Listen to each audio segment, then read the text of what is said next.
Assalamualaikum, salam sejahtera. Cikgu Nan kembali lagi. Dalam video kali ini, cikgu akan membincangkan pelajaran matematik SPM penaklukan logik.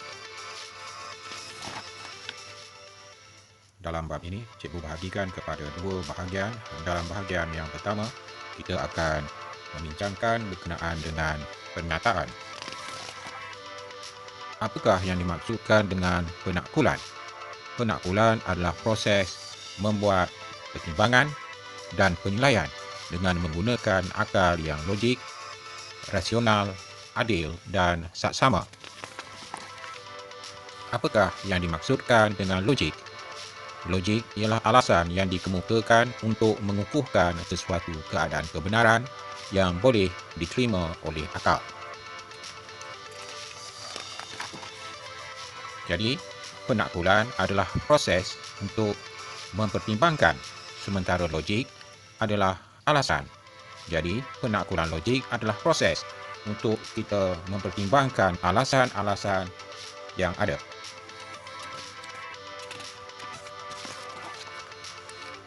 Pernyataan adalah merupakan suatu ayat lengkap yang boleh ditentukan kebenarannya. Ini bermaksud suatu ayat itu kita boleh tentukan sama ada dia berstatus benar ataupun palsu. Contohnya, kalau kita ada suatu ayat ataupun pernyataan, segitiga mempunyai tiga sisi yang lurus. Dalam ayat itu, kita boleh tentukan sama ada dia benar ataupun tidak benar. Dalam kes ini, segitiga mempunyai tiga sisi yang lurus, dia adalah pernyataan yang benar. Cikgu cuba berikan satu contoh. Yang lain, semua nombor perdana boleh dibahagi dengan 2 tanpa baki. Semua nombor perdana boleh dibahagi 2 tanpa baki. Dalam ayat ataupun dalam pernyataan ini, kita boleh tentukan bahawa pernyataan ini adalah satu pernyataan yang palsu kerana tidak semua nombor perdana yang boleh dibahagi dengan 2 tanpa baki. Hanya satu saja nombor perdana yang boleh dibahagi dengan 2 tanpa baki, iaitu 2. Jadi, ingat, pernyataan kita boleh tentukan kebenarannya. Jadi, bila kita ada pernyataan, kita boleh tentukan sama ada pernyataan itu benar ataupun palsu. Suatu pernyataan boleh diubah kebenarannya.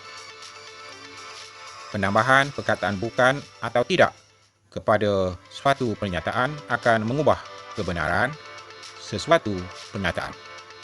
Maknanya, suatu pernyataan yang benar akan menjadi tidak benar apabila dalam pernyataan itu ditambah dengan perkataan bukan ataupun tidak. Saya berikan satu contoh. Segitiga mempunyai 3 sisi yang lurus. Itu adalah pernyataan yang benar.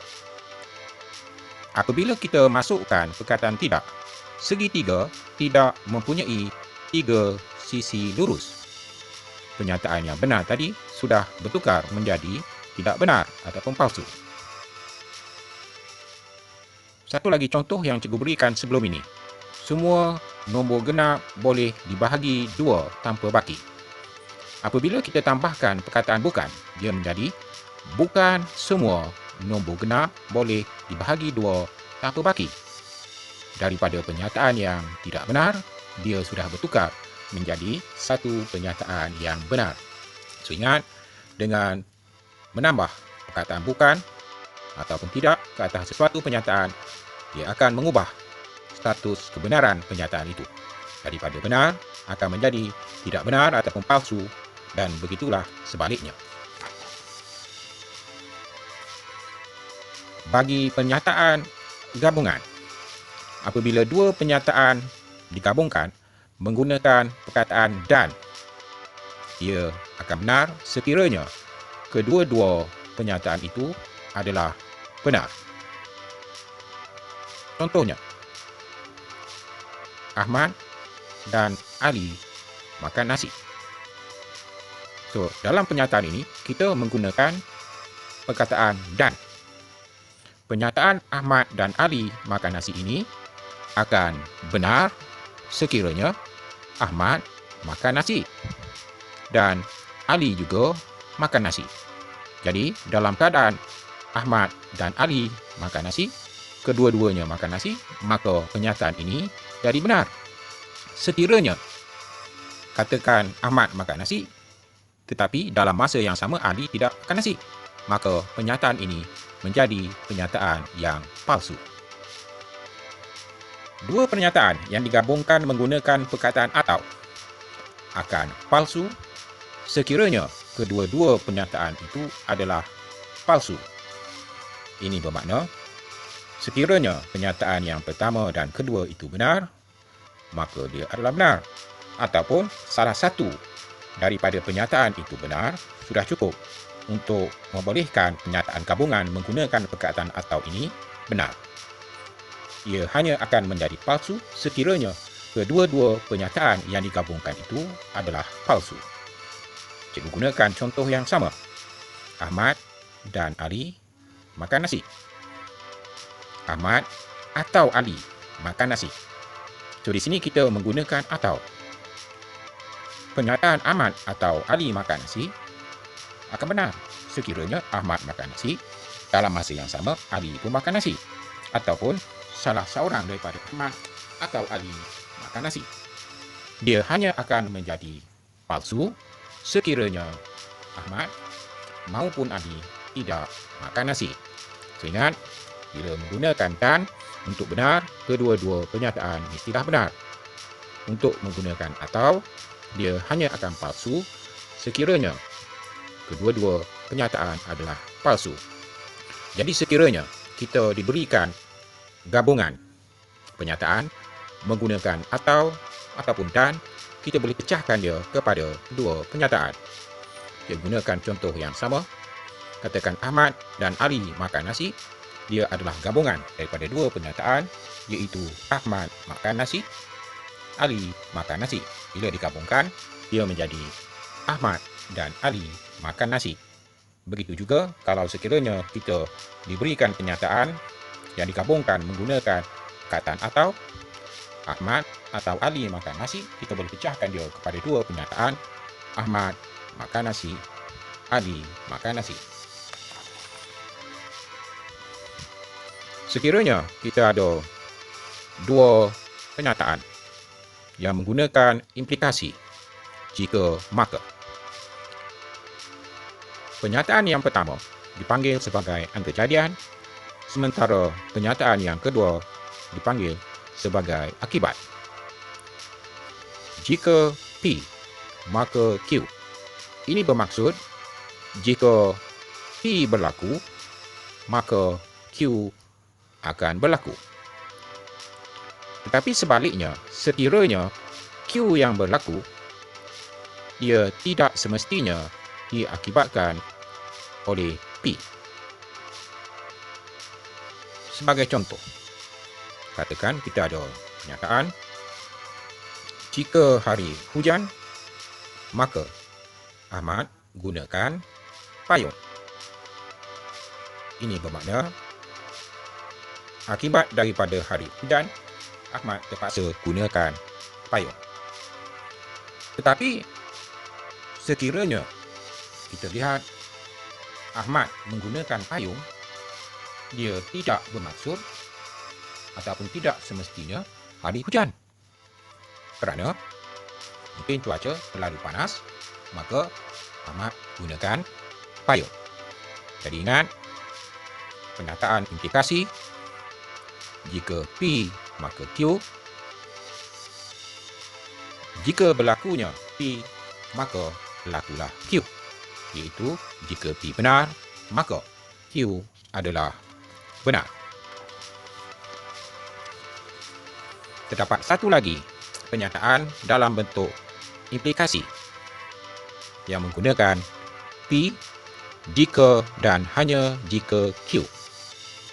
Pernyataan implikasi P, jika dan hanya jika Q adalah merupakan gabungan daripada dua penyataan implikasi, iaitu jika P maka Q, dan implikasi yang kedua jika Q maka P. Jadi kedua penyataan ini digabungkan menggunakan implikasi ini, P jika dan hanya jika Q. Ini bermaksud jika P berlaku, maka Q akan berlaku. Begitulah sebaliknya, sekiranya Q berlaku, maka P juga akan berlaku. Kalau kita lihat dari sudut kebenaran, jika P benar, maka Q adalah benar. Begitu juga, jika Q benar, maka P adalah benar. Saya berikan satu contoh ayat yang mudah untuk kita memahami situasi ini. Katakan kita ada penyataan dalam bentuk implikasi, Ahmad makan jika dan hanya jika Ahmad lapar. Ini bermaksud Ahmad makan itu menunjukkan bahawa Ahmad lapar. Begitulah juga sebaliknya, jika Ahmad lapar, maka Ahmad makan. Jadi kedua-dua peristiwa ini adalah benar. Jika P berlaku, maka Q berlaku. Begitu juga sebaliknya, jika Q berlaku, maka P berlaku. Dari sudut kebenaran, jika P benar, maka Q adalah benar. Begitu juga, jika Q benar, maka P adalah benar.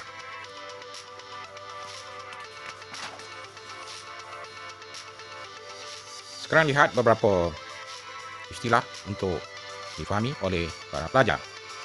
Jika kita ada, jika P maka Q, itu adalah pernyataan.